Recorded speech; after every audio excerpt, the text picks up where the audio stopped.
ये बात 1930 के आसपास की है। राजस्थान के एक वीरान गांव धुंधगढ़ में एक पुरानी हवेली हुआ करती थी, राख वाली हवेली। लोग कहते थे कि वहां कोई रहता है, ना इंसान, ना जानवर, बस एक छाया, जिसे सब खाली बाबा कहते थे। ना उसका कोई चेहरा था, ना ही आवाज। बस अगर कोई अपनी मन्नत उस हवेली की दीवार पर काले कागज में लिखकर टांग दे, तो वो मनोकामना पूरी हो जाती थी। लेकिन हर मन्नत की कीमत लगती थी।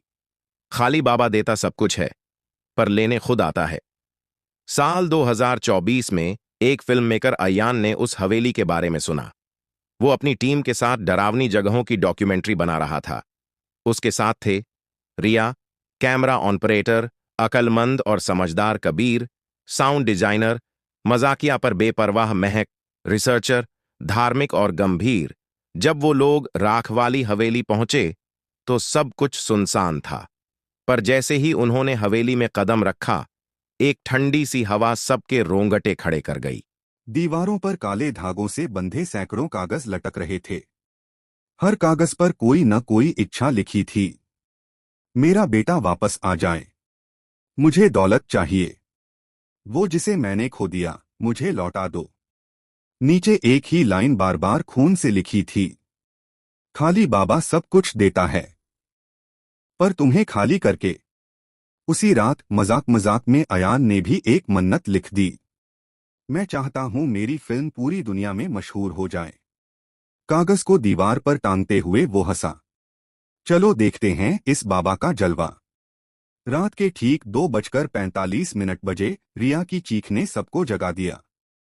वो कांप रही थी और बस एक ही बात कह रही थी। मैंने किसी को देखा। उसका चेहरा नहीं था। वो बस एक परछाई थी। उसकी आंखें नहीं, आंखें थीं ही नहीं।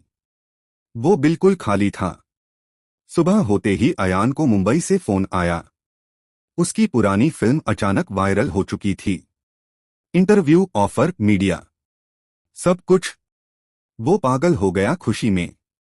पर शाम होते होते कबीर की लाश मिली, अपने ही साउंड वायर से लिपटी हुई। कोई सुसाइड नोट नहीं, कोई निशान नहीं।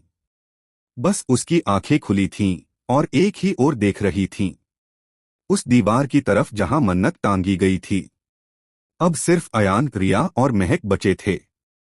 महक ने हवेली के एक गुप्त कमरे से एक बहुत पुरानी डायरी निकाली। डायरी में लिखा था, खाली बाबा ना देवता है ना राक्षस। वो एक छाया है जो मन्नत पूरी करता है, लेकिन हर बार बदले में तुम्हारा कोई हिस्सा ले लेता है। कभी शरीर से, कभी आत्मा से, और कभी तुम्हारे अपनों से।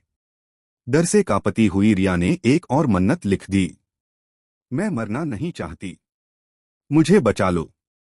रात को हवेली में फिर वो छाया आई। दरवाजे खुले, खिड़कियां कांपी। रिया की सांसें तेज हो गईं।